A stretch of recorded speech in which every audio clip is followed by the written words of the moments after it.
कक्षा 10वीं गणित और अध्याय 4। और अध्याय 4 में हम पढ़ेंगे समांतर श्रेणी। समांतर श्रेणी अध्याय का नाम है।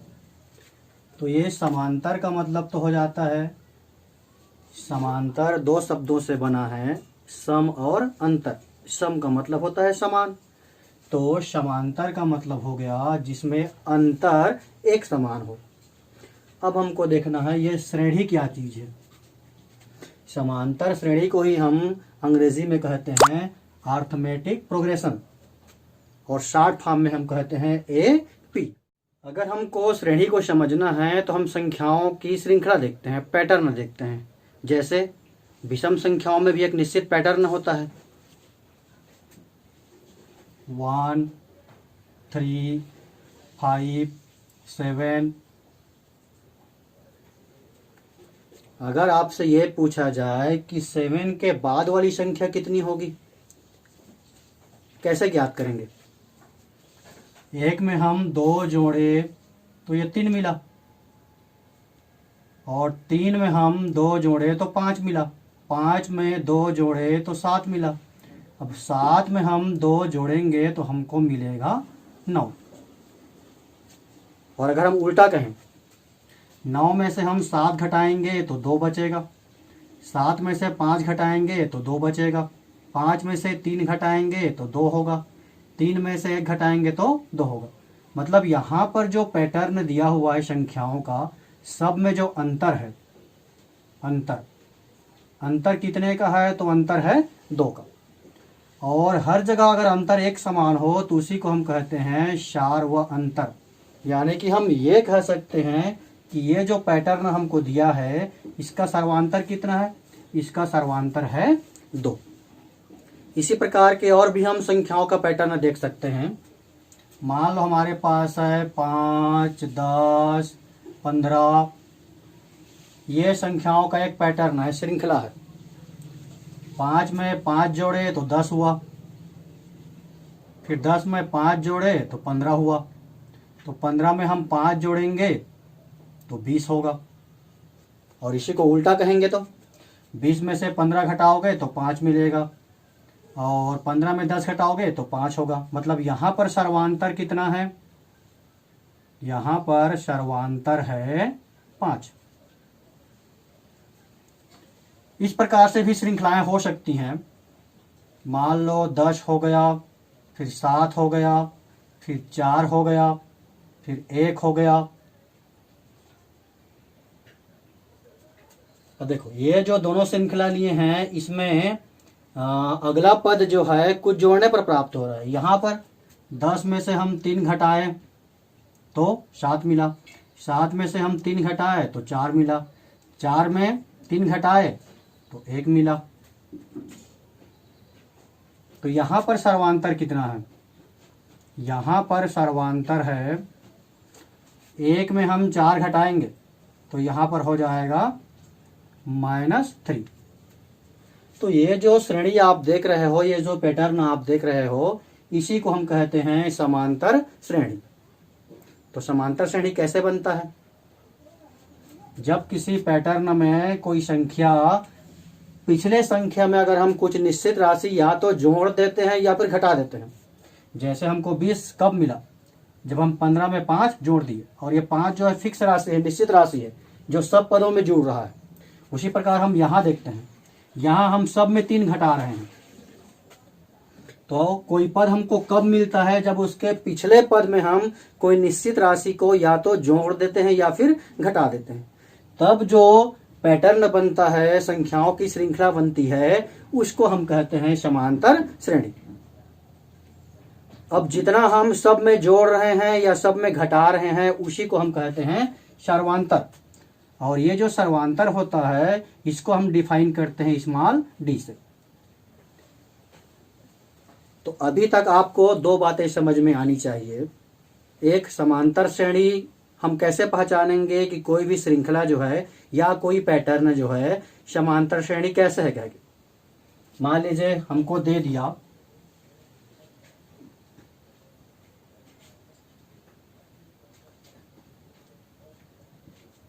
ये कोई पैटर्न दे दिया और हमको ये पूछता है कि ये जो संख्याओं की श्रृंखला है ये समांतर श्रेणी में है कि नहीं है, तो हमको सर्वांतर निकाल लेना है। ये हम 24 में 17 घटाएंगे, 24 माइनस 17 तो कितना आएगा, 7 आएगा। ये 17 में आप 10 घटाओगे तो भी कितना आएगा, 7 आएगा। और ये 10 में हम 3 घटाएंगे तो भी कितना आएगा, 7 आएगा। मतलब हर जगह अंतर एक समान है, यानी कि यहाँ पर सर्वांतर मिल गया d बराबर 7। इसका मतलब हम कह सकते हैं कि ये जो श्रेणी दी हुई है ये श्रेणी क्या है, समांतर श्रेणी है। सबसे शुरू में जो रहता है उसको हम कहते हैं प्रथम पद, मतलब इसका प्रथम पद 3 है। इसका प्रथम पद हो गया 3। यह द्वितीय पद है, इस श्रेणी का द्वितीय पद कितना है, तो 10 है। जनरली जब हम किसी समांतर श्रेणी के क्वेश्चन को सॉल्व करते हैं तो एक तो प्रथम पद की आवश्यकता पड़ती है, दूसरा सर्वांतर की आवश्यकता पड़ती है। तो सर्वांतर निकालने के लिए हम सूत्र क्या लिखते हैं, सर्वांतर निकालने के लिए सूत्र हम लिखते हैं सर्वांतर d बराबर द्वितीय पद माइनस प्रथम पद, द्वितीय पद माइनस प्रथम पद। यहां पर द्वितीय पद 10 है, 10 हो गया, माइनस प्रथम पद है 3, तो 10 में से 3 घटाए तो सर्वांतर आ गया 7। लेकिन सर्वांतर का सूत्र ये तो है द्वितीय पद माइनस प्रथम पद, लेकिन यहीं तक ये सीमित नहीं है। अगर आपको किसी समांतर श्रेणी का सर्वांतर निकालना है तो किसी पद में उसके पहले वाले पद को घटा दो।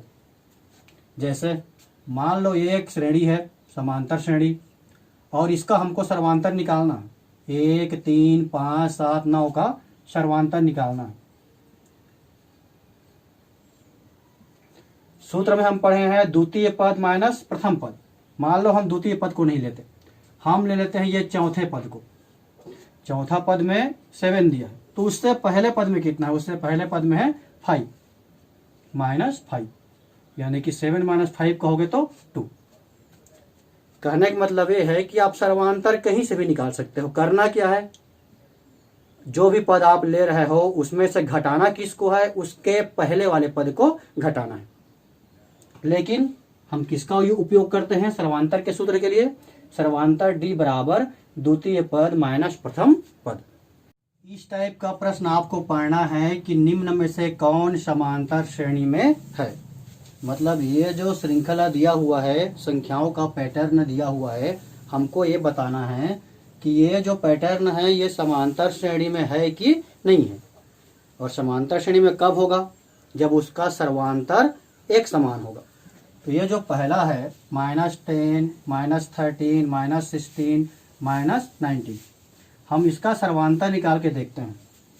प्रथम पद कितना है,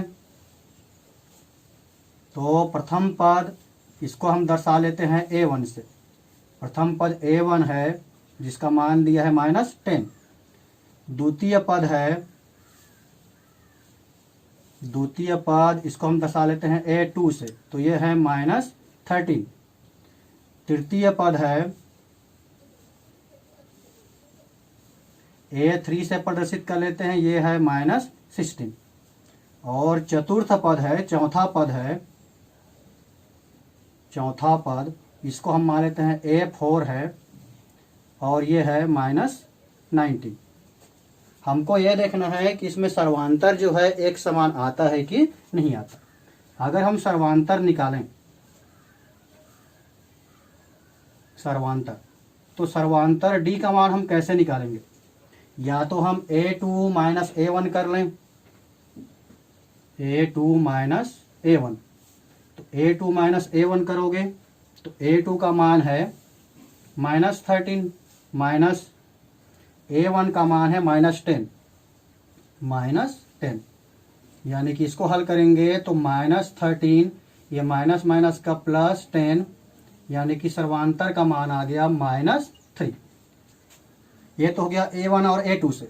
अब हम निकाल लेते हैं a3 और a2 से। अब सर्वांतर हम निकाल लेते हैं a3 माइनस a2 से। तो A3 का मान है -16, तो ये हो गया -16 माइनस A2 का मान है -13, -13। इसको सॉल्व करेंगे तो -16 + 13 यानी कि फिर से सर्वांतर कितना आ गया, -3 आ गया। ये तीसरे पद और चौथे पद से भी हम सर्वांतर निकाल सकते हैं। तो सर्वांतर D अब निकाल लेते हैं हम, A4 - A3। तो A4 हमारे पास है -19 माइनस A3 हमारे पास है -16। इसको सॉल्व करेंगे तो -19 + 16 यानी कि फिर से कितना आ गया, -3। अब देखो इस श्रेणी में 4 पद है, चारों पद के लिए हम सर्वांतर निकाले हैं और हर बार सर्वांतर कितना आया है, -3 -3 -3। इसका मतलब ये हुआ कि ये जो हमको पैटर्न दिया है -10 -13 -16 -19, ये जो श्रेणी दिया है ये समांतर श्रेणी है, ये समांतर श्रेणी है। सेकेंड क्वेश्चन हमको दिया है 2 4 8 16। अगर हम सेकेंड क्वेश्चन को सॉल्व करें तो सेकेंड क्वेश्चन में प्रथम पद A1 का मान दिया है 2, द्वितीय पद A2 का मान दिया है 4 और तृतीय पद A3 का मान है 8। इसी प्रकार से चतुर्थ पद A4 का मान है 16। अब इसके लिए भी हम सर्वांतर निकाल के देखते हैं। सर्वांतर अगर हम पहला पद और दूसरे पद से निकालें तो इसका सूत्र हो जाएगा A2 - A1 यानी कि 4 - 2, 4 - 2 यानी कि सर्वांतर कितना आ गया, 2 आ गया। दूसरा और तीसरा से निकालते हैं यानी कि A3 - A2।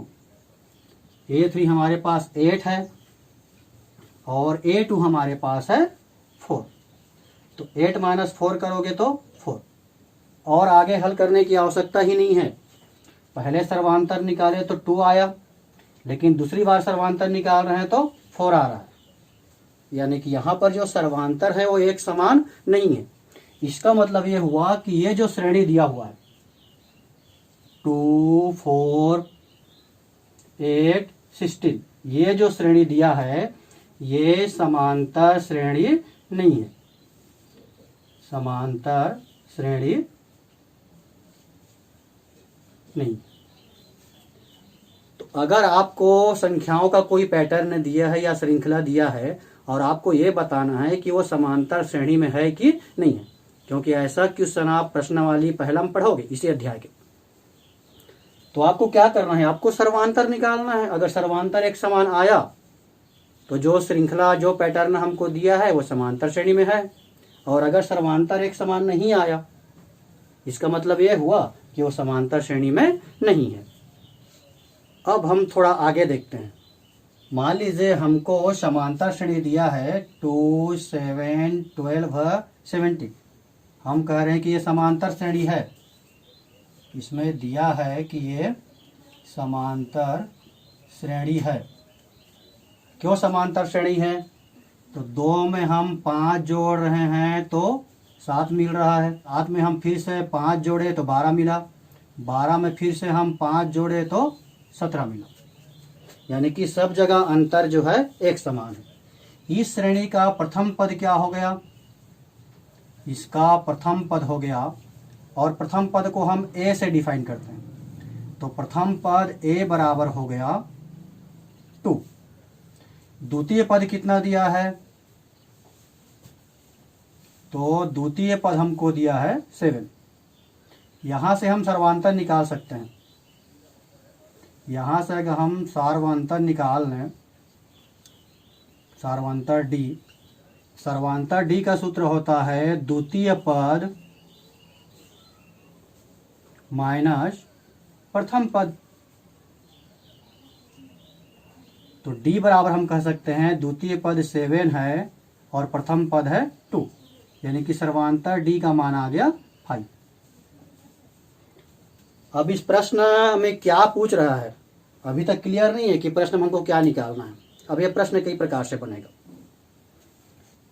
इस समांतर श्रेणी का अगला पद क्या होगा। अगला पद, अगर हमको ये निकालना है कि इस समांतर श्रेणी का अगला पद क्या होगा। अगला पद मतलब कौन सा पद, पहला, दूसरा, तीसरा, चौथा, पांचवा पद। अगला पद मतलब हमको निकालना है पांचवा पद। तो देखो पांचवा पद कैसे मिलेगा, ये दूसरा पद कैसे मिला।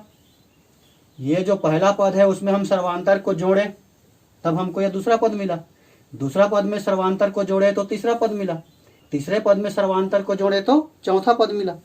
यानी कि पांचवा पद कैसे मिलेगा, ये जो चौथा पद है, चौथा पद, इसमें हम जोड़ देंगे सर्वांतर को। तो चौथा पद हमारे पास 17 है और सर्वांतर 5 है, यानी कि 17 और 5 हो गया 22। ये तो हो गया पांचवा पद अभी हम निकाले हैं। मान लो 10वां पद कह दे तो इस श्रेणी का 10वां पद ज्ञात कीजिए। तो पहले 5वां निकालेंगे, फिर 6वां निकालेंगे, फिर 7वां निकालेंगे, फिर 8वां निकालेंगे, फिर 9वां। 9वें पद में हम सर्वांतर को जोड़ेंगे तब आएगा 10वां पद। मान लो इस प्रश्न को हम और आगे बढ़ा देते हैं। ये 10वां पद के जगह में हमको 121वां पद निकालना है। अब देखो, अब प्रश्न में क्या कह रहा है, ये जो समांतर श्रेणी दिया है उसका 121वां पद ज्ञात कीजिए। अब 121वां पद कैसे मिलेगा, जब आपके पास होगा 120वां पद। तो कोई भी हमको पद निकालना है तो उसके लिए हमको सूत्र की आवश्यकता पड़ती है। अब वो सूत्र कैसे बनता है, मान लो सीधा हम कम समय में 121वां पद निकालना चाहते हैं। समझ में आ रहा है ना। अभी पांचवा पद निकालने के लिए क्या किए, हम चौथा पद की सहायता से पांचवा पद को निकालें। अगर हम ऐसा ही करेंगे तो हमको 121वां पद निकालने के लिए क्या निकालना पड़ेगा, 120वां पद। मतलब 5वां, 6वां, 7वां, 8वां कहां तक जाओगे, 120वां पद तक। उसके बाद हमको मिलेगा 121वां पद। लेकिन इतनी लंबी प्रक्रिया में जाने की आवश्यकता नहीं है, उसके लिए सूत्र होता है। अब ये सूत्र कैसे आता है उसको समझना है। हमारे पास श्रेणी दिया है 2, 7, 12, 13। इसको हम कैसे लिख सकते हैं, देखो ये तो 2 2 हो गया, ये 7 के जगह हम लिख सकते हैं 2 + 5। 2 + 5 करोगे 7 आएगा। ये 12 को हम क्या लिख सकते हैं, इसको हम लिख सकते हैं 2 + 5 + 5। ऐसे ही 17 को क्या लिख सकते हो, 2 + 5 + 5 + 5। एक तरीका और भी है इसको लिखने का, 2 हो गया और ये 2 + 5 हो गया। ये 2 + 5 + 5 है, उसको हम लिख सकते हैं 2 × 5। इसको क्या लिख सकते हो, 2 + 1 2 3 तो 5 है, तो 3 × 5। यानी कि अगला क्या होगा, 2 + 4 × 5। अब यहां से आपको समझना है, 2 सब में है, सब में 2 है और इस श्रेणी का प्रथम पद है 2, मतलब प्रथम पद सब में लेना है। ये 5 सब में है, यानी कि ये सर्वांतर है, मतलब हमको प्रथम पद को लेना है और सर्वांतर को लेना है। अब देखो यहाँ पर 2 है, यहाँ पर 3 है, यहाँ पर 4 है। अगर इसी को हम लिखें तो ये 2 मतलब क्या है, ये a है, प्लस ये 5 मतलब क्या है, ये 5 सर्वांतर है।